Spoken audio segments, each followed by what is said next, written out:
you think of the word binge, it's really signals something bad, right? It signals binge drinking or binge eating, and it's really associated with a negative, negative word. We kind of wanted to flip that word on its head and create a product that you could actually binge, something that you could feel okay with eating back to back, something that's healthy enough to do that, and it won't make you feel bad while doing it. So that's kind of where the premise binge came up with, and it wasn't easy to come up with that name.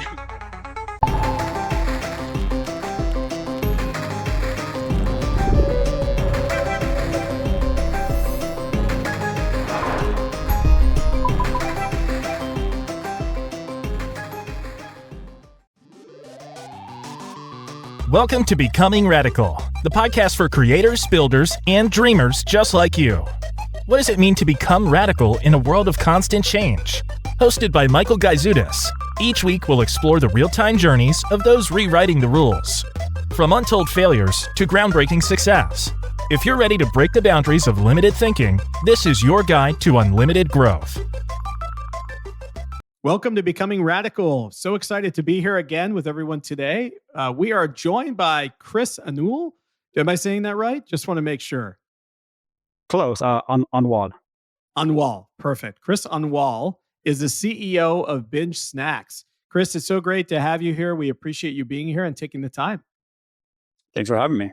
Yeah. Well, you have done some pretty exciting things, and that's what we want to talk about today at Becoming Radical. We want to talk about your journey, what you've done, what you're doing, and what you're building. From what I understand, you're really building a category-defining leader, a disruptive brand, really reshaping the world of guilt-free snacking with Binge Snacks. Can you tell us a little bit more about the creation of Binge Snacks? Was there like this, aha moment behind the brand creation, and what did that look like for you? Yeah, I mean, there was an aha moment. It kind of stemmed from my wife's health issues. So, suddenly in 2018, she was, just reacting to different types of foods, like to egg, to milk, most allergens. And it happened, pretty much overnight. Imagine one day you eat eggs and the next day you're reacting to it. So obviously there's a lot of confusion. Most of the doctors didn't really take her serious. A lot of them just thought she was pregnant, or they didn't know how to diagnose it. And it took almost 4 or 5 years to really diagnose it. And then what they came back was kind of, it was like she developed an autoimmune condition. And we don't really know how that happens, but that's kind of where the whole idea started. And then, one day, obviously, we're on vacation and we're just thinking, why don't we create something that she could eat, because she couldn't eat anything anymore. And we kind of had the idea to recreate one of our favorite childhood snacks. And that snack was Dunkaroos. It's something that I grew up eating, something that she grew up eating. And everybody loves Dunkaroos. Back in the day, Dunkaroos were a thing, man. They were great. Yeah. They were great, and they changed the formulation a lot. I don't know if you've had them recently, but they're very different from how they were before. Their marketing, their formulation is very antiquated. They're not really keeping up with the times. And so we just figured, let's create a snack that we both loved and that we could enjoy eating and that she could enjoy eating. And that's kind of where the premise of Binge Snacks came out. And we're our main product, our hero product, is basically a better for you, Dunkaroo. It's gonna be plant-based, gluten-free, low sugar, high protein, high fiber, other good stuff. We have that here, and it's super cool. And I see what you mean by Dunkaroos, because if you look at the back, we have the graham cracker cookie or graham cookie with the frosting that you can dip into. Very cool stuff to look at this again, Binge Snacks and this Dunkaroo-like simulation. I like to say it's different and better because it's like this dip and dunk, but it's a different setup. And I love your story with your wife because so many people go through that. I've gone through that myself. And I think there are more people than we even know walking around today that we're talking to remotely around the world, around the country, that often get hit with something. And what I've learned in my own experience is that there's a lot of reasons for it. It's not necessarily just one. But I think, not to go on too far, the best solutions are born from a problem and something that you often deal with yourself. And it's so cool to see that you guys created Binge Snacks under the premise of something that she was affected by, to create something she could eat and something she could enjoy with you, because it happens so much. I was the same, just like her, where one day I woke up and I couldn't eat the same foods. It was the same Yep. thing. And again, you hear this over and over and over again. There's a whole other conversation, but totally get it. Um, Yeah. how did you guys in this epiphany moment, you're like, you're sitting there, you're like, wow, let's create Binge Snacks. How did you land on the name Binge? What did it say about your brand philosophy? What made you decide to go with the name Binge? What was the lead up to that, the moment for that?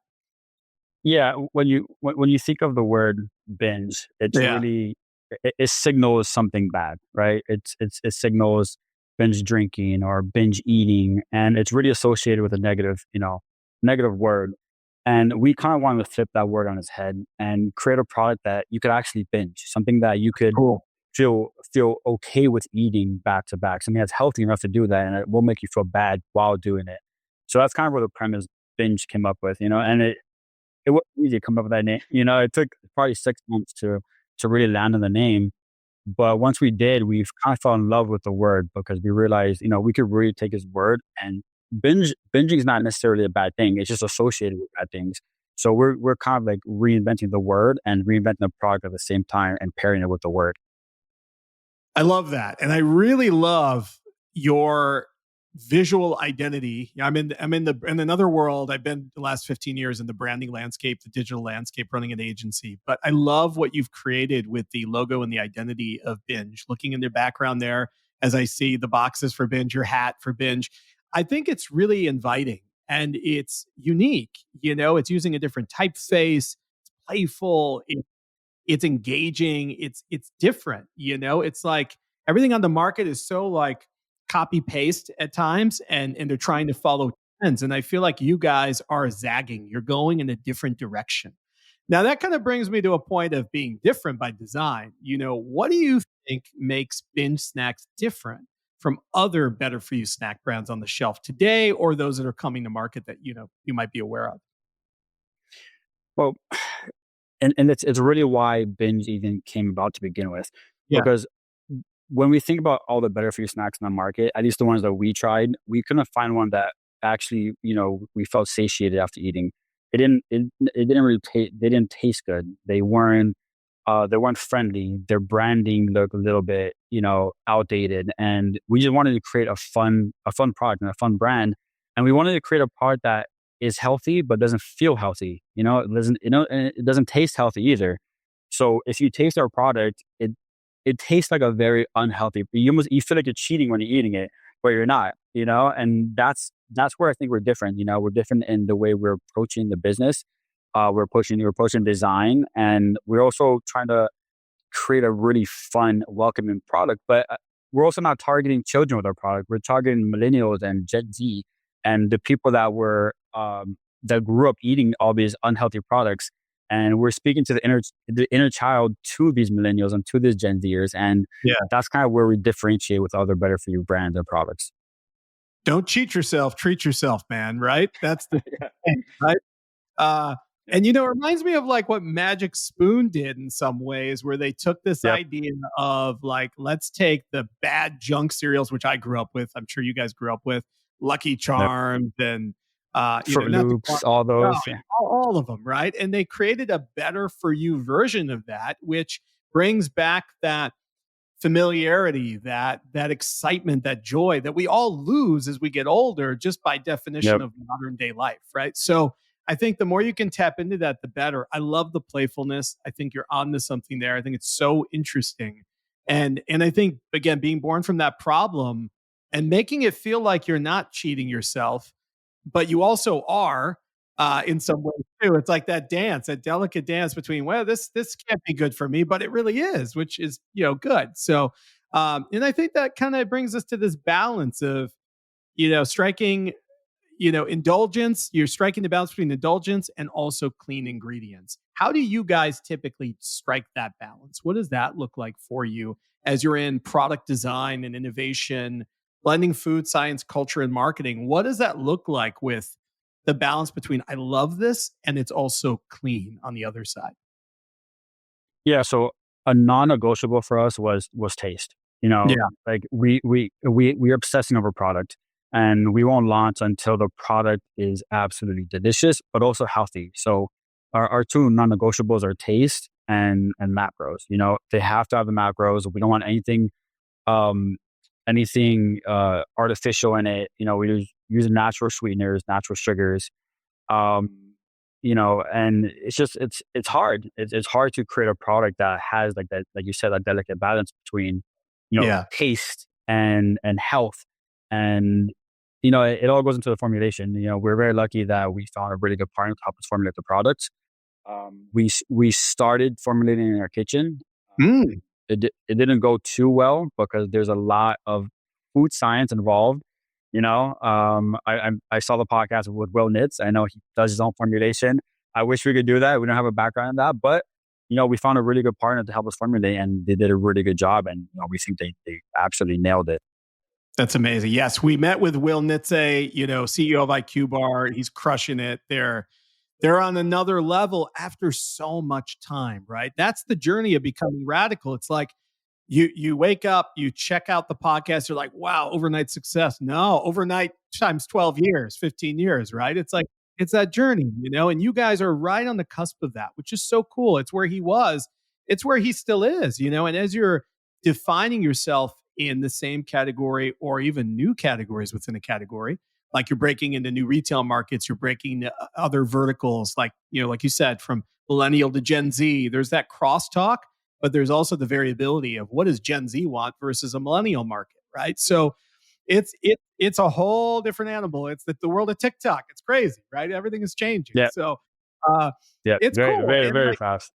yeah, yeah. Walk us through, if you can, your product development process. Like, how do you assess new flavors? How do new formats come to life? What is that journey like for you guys without giving everything away? But like, you just kind of walk us through that a little bit. How do you guys come up with these cool ideas? What does it look like? Well, our main concept when developing the flavors was one, we wanted one flavor that was nostalgic. And that nostalgic Dunkaroo flavor was that birthday cake type of, Yeah. confetti flavor. So it's funny. So I don't know if this is the traditional way to develop flavors, but what we did was we both agreed on one flavor that we would choose for ourselves that we liked. And then we had to create a nostalgic flavor that we know, everyone else would love. So that we kind of landed on, a key lime pie flavor, which is my favorite dessert. Hmm. So that's one Love of the that. Very flavors. Floridian. Yeah. Yeah, very Floridian of us. Yeah, which is it's insanely hard to develop that flavor because you have, Yeah. man, like to really hit. Because if you're a key lime pie lover, you really want to taste the key lime pie in it. So it's been tough. But we did pretty good job at developing that one. And then we had the peanut butter fudge flavor, which one you have, which is my wife's. That's the one that she chose. And then the third one is the birthday cake flavor. And yeah, that's kind of our mindset in developing the flavors. We wanted two flavors of each that felt close to us, and one that we knew would really hit on nostalgia. That's amazing. I love that.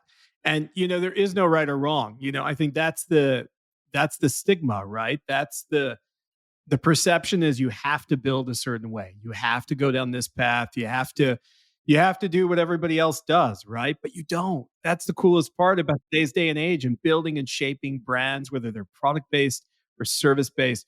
You could do what you want to do and what they want you to do and what they need, and it's okay to go the other route. So I think you guys are doing that. It's really cool. In your journey so far, there are always challenges. There's always roadblocks, right? We see them every day. I'm sure you see them, you live them. You guys are gearing up to launch. What are some of the biggest challenges so far that you faced with Binge Snacks? What does that look like for you guys?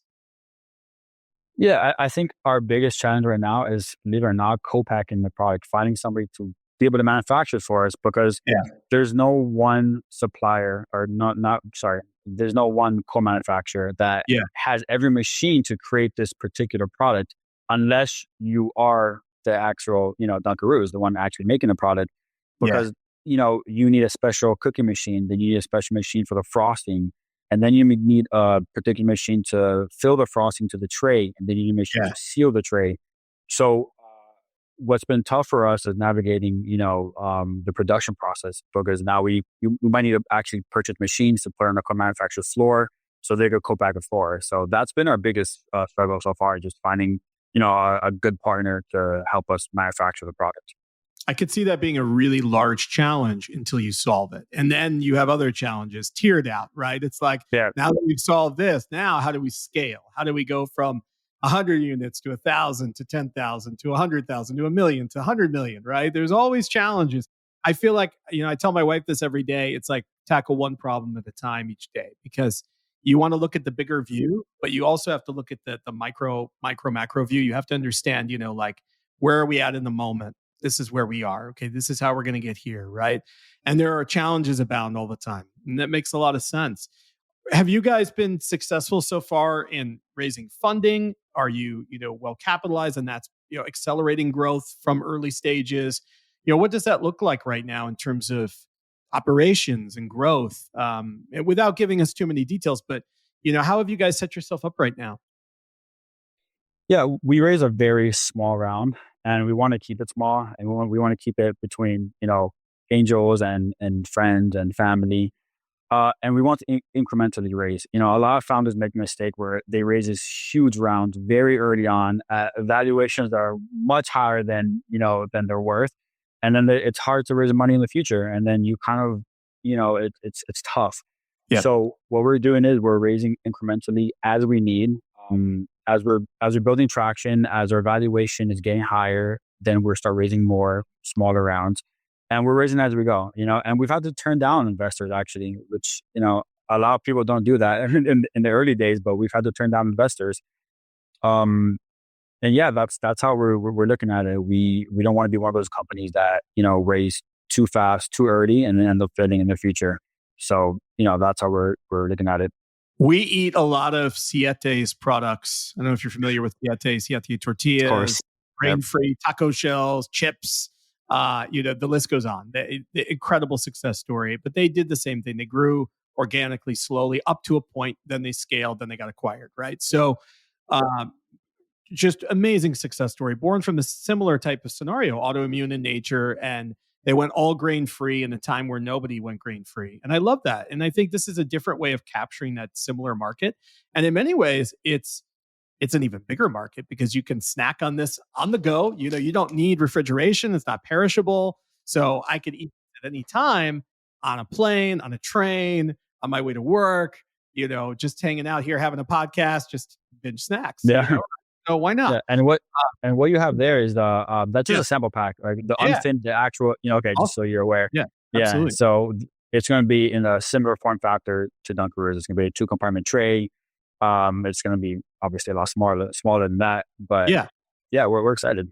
Sweet, man. How are you approaching retail versus D2C? We do a lot, like I said, with marketing, D2C, e-com. How are you approaching those two worlds? We have retail, we have D2C. Where are you guys going to live? Are you going to live in the middle? Are you going to live on one side to start, then cross over? You're going to say, forget retail. Where do you think you're going to go in early stages? Yeah, the long-term play is retail. That's where you really drive value. So, and a real enterprise value for a company. Absolutely. So, our go-to-market is just, capturing those DTC customers first, getting the data, then approaching retail and saying, hey, this is what we have. People love it. We have traction. These are the flavors that we think are mostly skewed towards your store. Yeah. So yeah, we're really trying to grow a presence online, a real organic presence with our story. We're posting a lot of organic content, talking about our journey, to developing the product.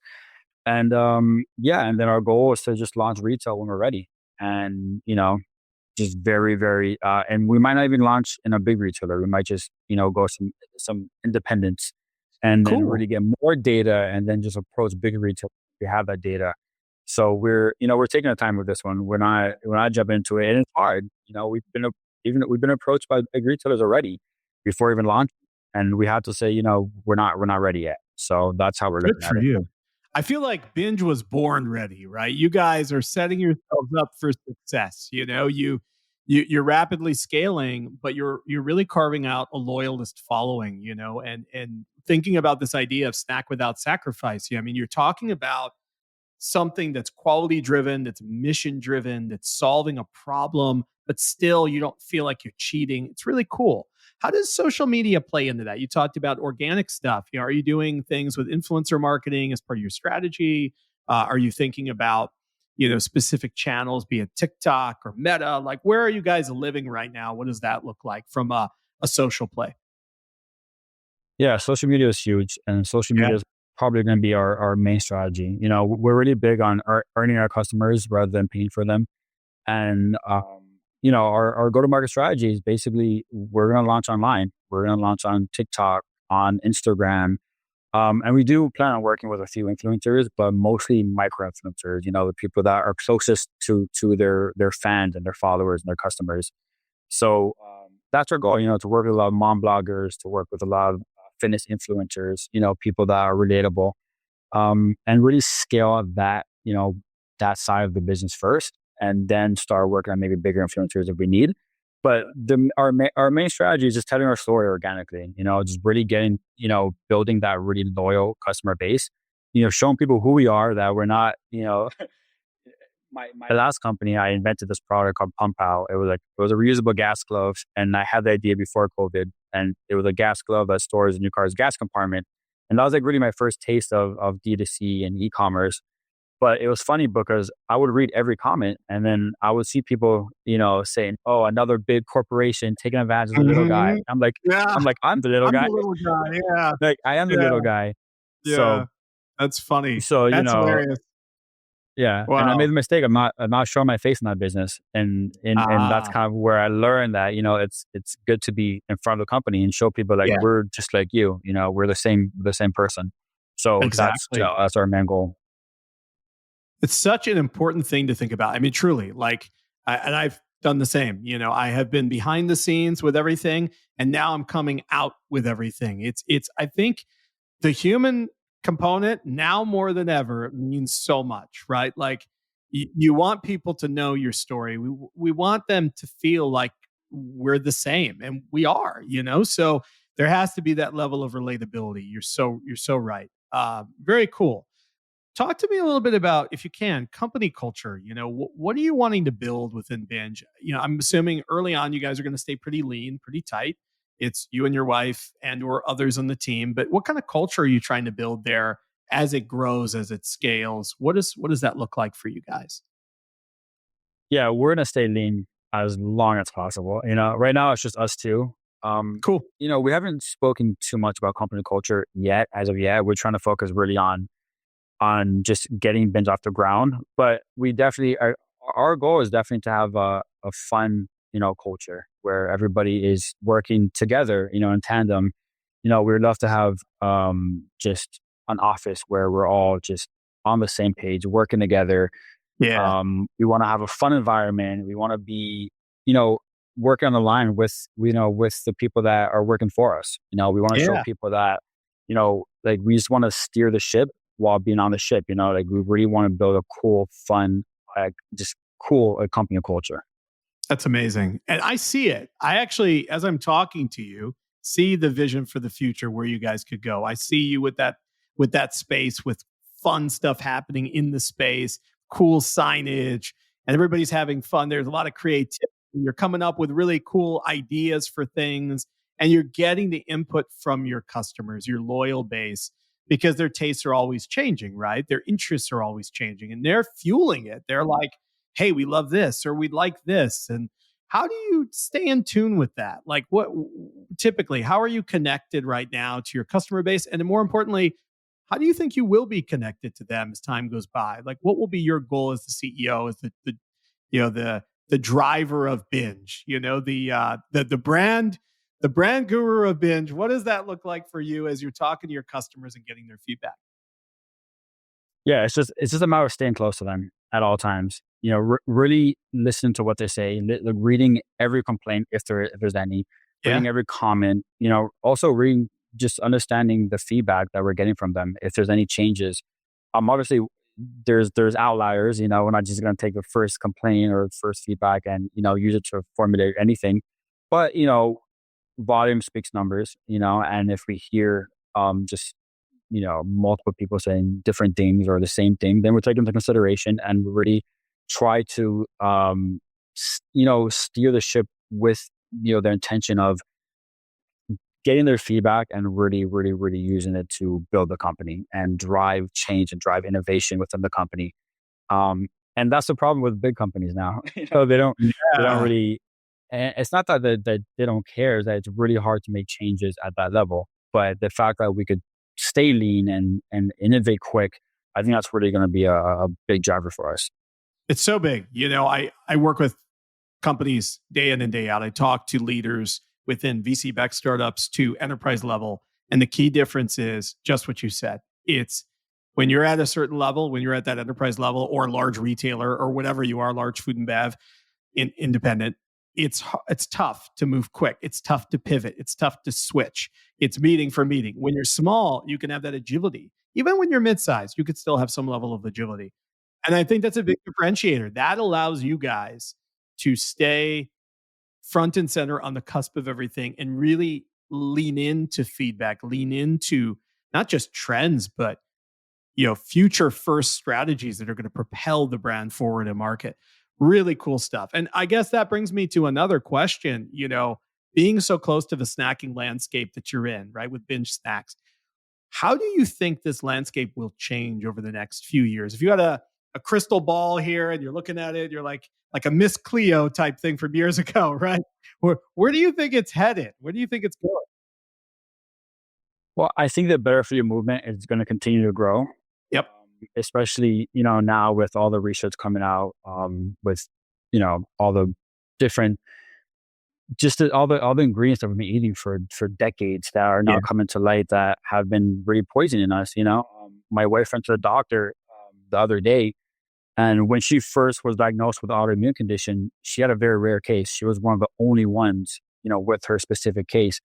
And fast forward about 6 months later, she went back to the same doctor, and now I think 100 more people or something like that, or 100 more a week are being diagnosed with their same condition. She was like at the forefront of it. Wow. So I think the Better For You movement is going to continue to grow. I think there's Absolutely. going to be a lot more transparency in products, transparency and just founders building companies in public. And, I think we're going to continue to see healthier and healthier products. Agreed, 100%. And I think it isn't a movement as much as it is, you know, the reality of what's happening. It's a mirroring. It's a mirroring of what's going on in market. And what's going on in market is that everybody's unhealthy. You've got this sick care system, and again, different topics, but ultimately, holistically, no one's taking care of themselves. In modern day world, everything is fast, it's processed, it's quick. We don't have time anymore. And more importantly, the ingredients pushed in are profit driven, greed driven.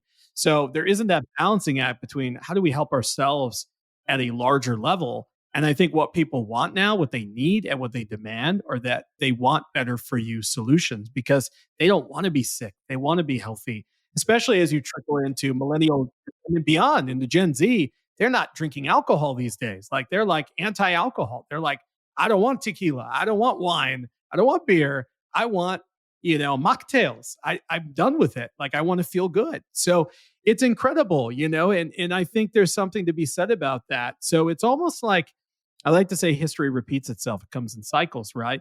You think about what used to be back in the day, clean, simple ingredients. Even if you look at McDonald's as a brand when they first started, it was like a real beef burger patty. Like that was it. And then it Yeah. was a concoction. When I ate it, the Big Macs were like loaded with, it tasted great, but loaded with all this stuff, right? Now they're going back to it. So it's like, it's incredible to see that transformation. Yeah, and they used to cook their fries in beef tallow, and now you're seeing, Yeah. companies come out these days. Coming I back. think for Ben and something, I forgot the name of the company, but Yes. they're selling beef tallow fries now. Hello again. Yeah. So Yeah. yeah, so we're starting to see, like you said, a circuitous type of movement. Exactly. It's a cyclical resurgence of what was and what people want. And I think understanding this is bad. I don't want this stuff. I don't want to feed my kids this junk. There's a better way. So, when we talk about those things, those trends in health and food and lifestyle, what are you most excited about or maybe even skeptical about, that's coming up? What am I most skeptical? Yeah. I don't know. That's a tough question to answer. I don't really know. I Yeah. don't really What know are you what. most excited about? Like, what excites you about what's happening with health food and lifestyle as a category?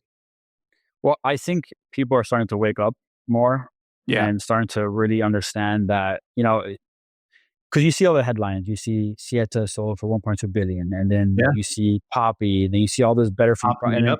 I have regular, people that aren't really healthy, and they're reposting his stories like, oh my god, who is Siete? So now people are starting to get Mm, curious about who is behind this company and what makes him special.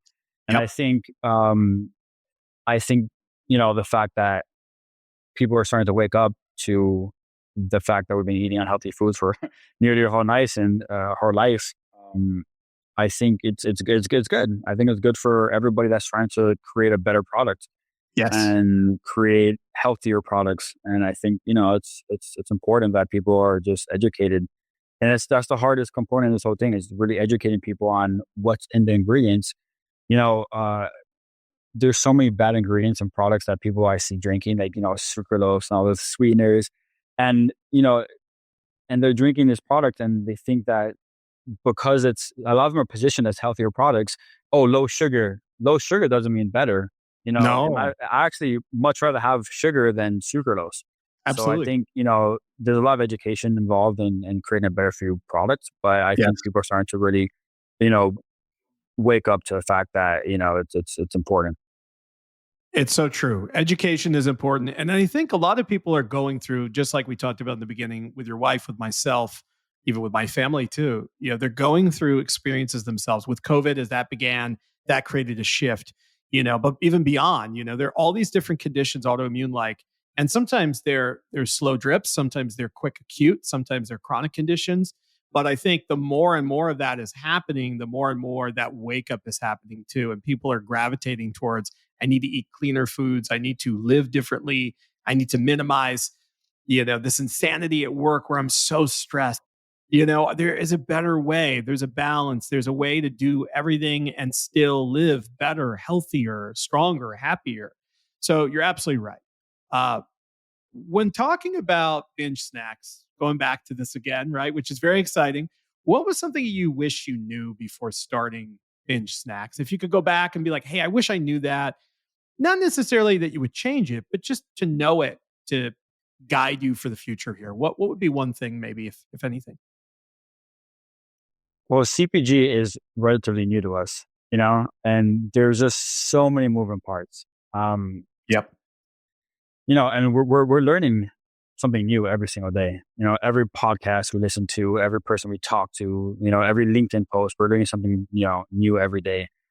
Um, I think it would just be having, patience in the process. And, I've seen so many people formulate a product and go to market with it, and it doesn't taste good, and Yeah. they're so quick to just get it out of the market and iterate as they go.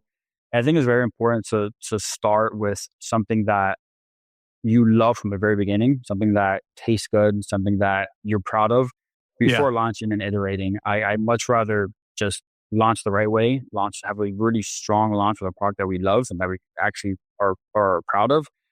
Um, Rather than, just hurry up and formulate something, put it in the market and then just get feedback. You could do that afterwards, but I think it's Yeah. important to really take your time and build a product. And I think, Yeah. that's something that we're learning as we go.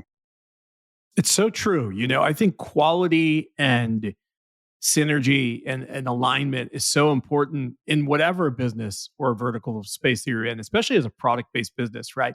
Even a digital product based business, you want to really think about it. You want to be thoughtful. You want to be tactful and bring something to market that adds value and then organically evolve that. But when you launch with something like rapid fire in the startup world, you hear MVP all the time, right? I like to say BVP, best viable product, if you're going to do that, right? Because you I need love to that. bring something to market that's worth caring about. And even if it is that organic thing that happens over 2 years or 5 or 10, you have to set the bar higher, so that you can expect that people will gravitate towards it just like you. Because what would you want, right? If you were in their shoes, what would you want? What kind of product would you want to eat, right? Or use? And I guess that brings me to another great question. What if I were listening in today to Becoming Radical, what advice would you give to an entrepreneur, a listener trying to break into this space that Binge Snacks is in, the CPG space? Let's call it a rule of being radical. What would be that thing that you'd want them to know or think about as they're getting into this category? Yeah, make sure you build something that people actually want. Do your Yep. research, do some due diligence. Don't just build something that you want. Build something that you think people are actually going to relate to. And if there's anything else in the market, make sure you have a really strong differentiator. I think that's the most important thing to think about. You Yep. have to have a differentiator, whether it's your positioning, whether it's an ingredient, but Mhm. you need a strong differentiator, because if you're not, then you're just like everybody else. But build something that people actually want, and make sure that people want it before you launch. Yes, it's great. In the sea of the same, be different. Because at the end of the day, when you're not radically different, you're just like everybody else. And then it's hard. There's a lot of noise. There's not a lot of signal. And I think it's really important to know and understand that people gravitate towards the different, especially now. They want that. And I see that with Binge Snacks, and I'm excited for it. What does success look like for you personally? For Binge Snacks, if we cast out 5 years, we know we can't predict the future. We don't know what's going to happen. But if we could be sitting here again talking 5 years from now, and you were to look back and be like, this is what I want to hit, baseline goal, success metric, revelation in market, it would be this. What would it look like for you? you know, we just want to build a product that we're proud of. Something that we could put into the market that changes somebody's life in some kind of way. Awesome. Maybe they're supplementing it for another snack that they're eating that's unhealthy. But Cool. we want to have a product that's in the market that we could just look back and be proud of. And, a lot of people shy away from the exit talk, and we're Yep. not doing that. Our goal is eventually to sell the company to the right person and just live our lives. Because I think that's what everyone's building these companies for, to just enjoy their life at the end of the day, take care of our families. So we just want to put out good products into the market, healthy products that people enjoy, and something that we look back and be proud of. That's really the end goal. It's fantastic. Have an entrance to exit. I love that. And I think it's so important when you're clear, when you have that clarity, that's where you win. And when you really drive quality and everything you're doing, that's also where you win, because people will gravitate towards that. This has been such a great conversation. We could go on forever because there's so much to talk about. I see what you guys are building. This is obviously a teaser pack here, but a sample pack. But looking at this front and back, exceptional, really cool stuff. I'm excited to eat this, by the way. That will happen. And many more, Now, I guess if I'm a listener today, you guys are getting in market. Where will they be able to find Binge Snacks in early days? Where can they find you now? Where can they follow you guys? What does that look like? Yeah, so right now we have a coming soon page. Just, if you want to get on the wait list and get some cool, exciting news and discounts before we launch, we are going to be giving out a lot of sample packs for people to try it before for free. So get on the wait list, bingesnacks.com. You can follow us at eat.bingesnacks on Instagram and TikTok. And again, for the first year, just direct to consumer. We really want to get that, online market. Amazon is going to be a big channel for us. We know that. Yeah. And TikTok, that's going to be our main, 3 channels. I'm going to call Jeff up at Amazon right now. I'm going to say, Jeff, you got to take Binge Snacks in. You got to blow them up. It's going to happen. I mean, I see their truck. Yeah. Sustainable electric trucks. We're like family. So, it's all good. Yeah. Well, me both. Awesome. Yeah, exactly. This is awesome, man. And I'm excited to see not just the rapid growth, but the sustained growth for you guys. So for all our listeners today, be sure to follow Binge Snacks. This will all be in the show notes. You'll be able to follow along and support their journey. This has been so great, Chris. I really appreciate you taking the time, and we'll be cheering you on. We'll be following you, and I hope to have you back here on Becoming Radical in the very near future, as we have a lot more to talk about. Absolutely. Looking forward to it. Thanks for having me. Thank you. Thank you for listening to Becoming Radical. If today's episode sparked something in you, follow wherever you listen, join the conversation, and share it with someone ready to think beyond limits. Be unlimited, be bold, and become radical. See you next time. Game over.